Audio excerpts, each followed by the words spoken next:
पाठ 8 का देखेंगे। पहला क्वेश्चन है, नीचे के व्यवहार पर से कार्तिक की बही में मुख्य रोमनामचा में लिखना है। पहला है 5400 का माल नमूना के रूप में मुक्त बांटा। नमूना के रूप में बांटा हो तो क्या लिखते हैं, विज्ञापन खर्च खाते को लिखते हैं। और माल कहाँ से गया है, तो यह जो हमने माल खरीदा था उसमें से गया, इसलिए खरीद खाते जमा लिखते हैं। तो यहाँ पर लिखेंगे कार्तिक की बही में मुख्य रोमनामचा, तारीख, विवरण, खाता प्रश्न नंबर, उधार रुपए, जमा रुपए।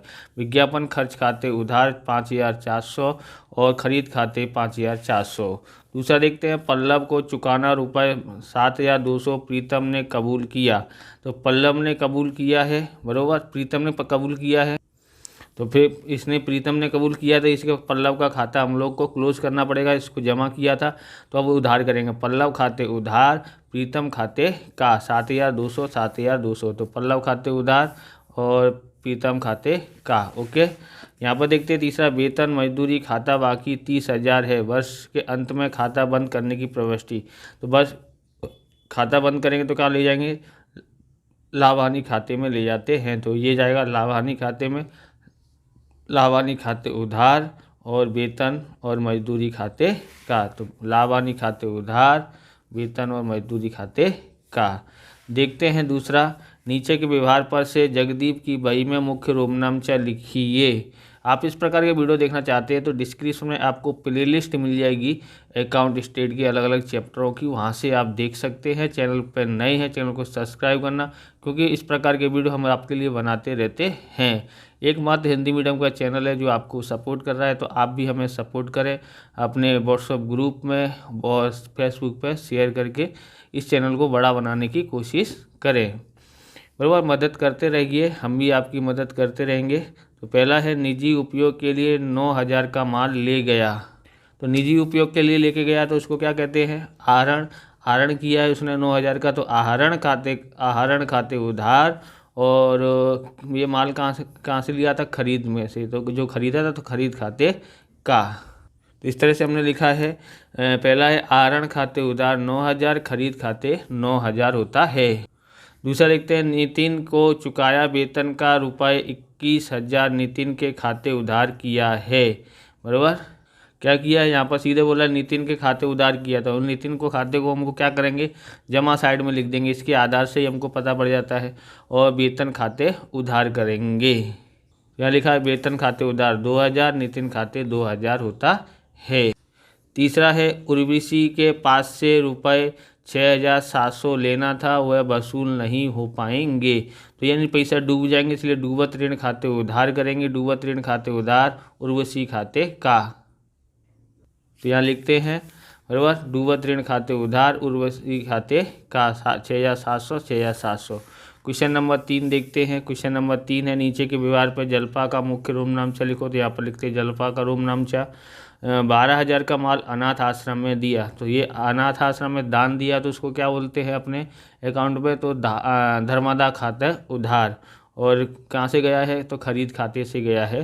तो धर्मादा खाते उधार 12,000 और खरीद खाते 12,000।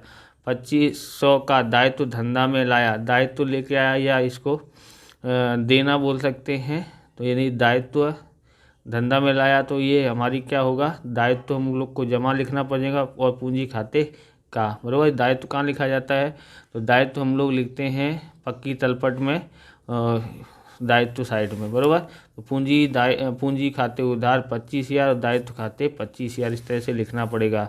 अंतिम स्टॉक 36,000 है, तो ये हमारा क्या है, अंतिम स्टॉक है। अंतिम स्टॉक खाते 36,000 और व्यापार खाते का, ऐसे लिखना पड़ेगा। तो अंतिम स्टॉक खाते उधार और व्यापार खाते का 36,000 होता है। अब क्वेश्चन नंबर 4 देखते हैं, नीचे के व्यवहार का ऋतिक का मुख्य रोमनामचा में लिखो। तो ऋतिक का मुख्य रोमनामचा, अब यहाँ पर ध्यान रखना है, 3,000 का फर्नीचर और 2,800 का माल लेकर खरीदा। बराबर, फर्नीचर खरीदा है, बराबर, तो फर्नीचर खाते तो उधार आएगा, और माल लिया है तो खरीद खाते देकर खरीदा है।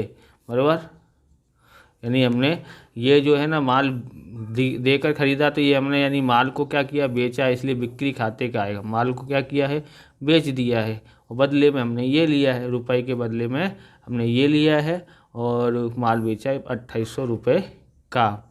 ओके, तो 2800 रुपये की एंट्री करेंगे, 3000 की एंट्री करेंगे नहीं, क्योंकि हमारा पैसा माल कितना का गया, 2800 का ही गया है।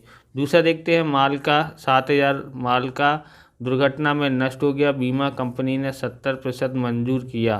तो दुर्घटना बराबर से क्या बोलते हैं, बीमा कंपनी से हमको पैसा मिलेगा वो उधार हो जाएगा, और दुर्घटना हुई है उससे नुकसान हुआ वो भी उधार होगा। और बीमा कंपनी खरीद खाते कितना रुपए होगा जमा, खरीद खाते जमा 7000, और बीमा कंपनी खाते कितने का होगा, तो 7 7 49, यानी कितना होगा, 7900 होता है। और नुकसान कितने का हुआ है, तो नुकसान हमको हुआ है 2100 रुपये का। तो हम लोग इसकी एंट्री इस तरह से करेंगे, क्या लिखेंगे, बीमा कंपनी खाते उधार, दुर्घटना से नुकसान खाते उधार 2100 रुपये, 4900 रुपये इधर सामने, और ख़रीद खाते 7000।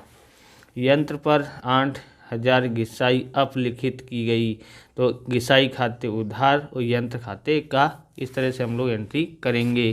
तो यंत्र के घिसाई खाते उधार 8000, यंत्र खाते का 8000 होता है। पांचवा क्वेश्चन देखते हैं। पांचवा क्वेश्चन है, नीचे के विभाग का रसीद का मुख्य रोमनामचा में लिखो। पहला है फरवरी मास का वेतन रुपये 16,000 चुकाना बाकी है।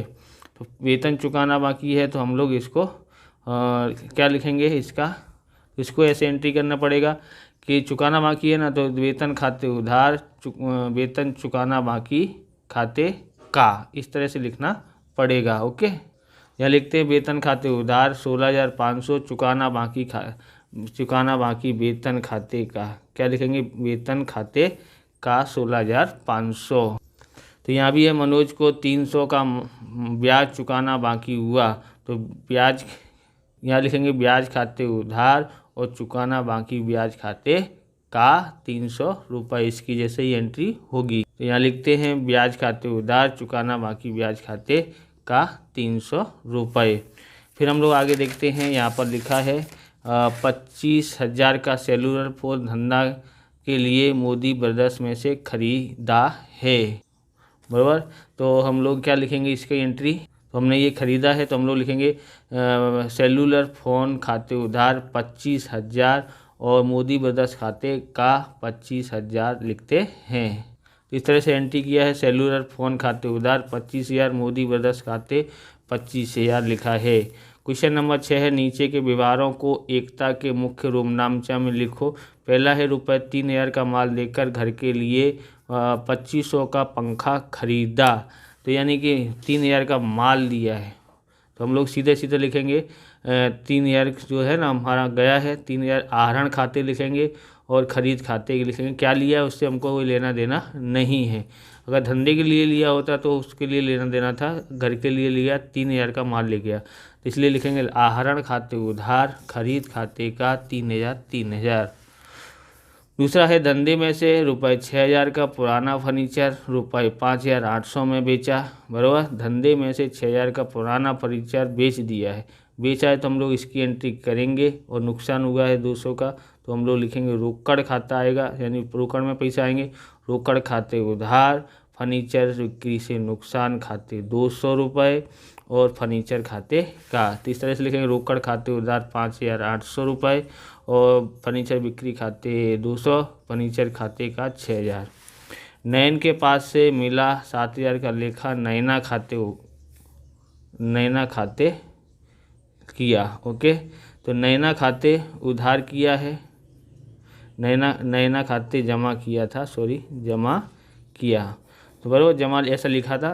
तो नयन के पास से मिला 7,000 का लेखा नैना खाते जमा किया, तो नैना को हम लोग क्या कर देंगे, उधार कर देंगे और नयन खाते को जमा कर देंगे, बराबर। नैना खाते उधार 7,000 और नयन खाते 7,000 हो जाता है। इस प्रकार से ये वीडियो पूरा होता है। अगर आपको हमारा वीडियो अच्छा लगे तो लाइक करें, शेयर करें, कमेंट करें। चैनल पर नए चैनल को सब्सक्राइब करें। मिलते हैं नेक्स्ट वीडियो में। जय हिंद, जय भारत, वंदे मातरम।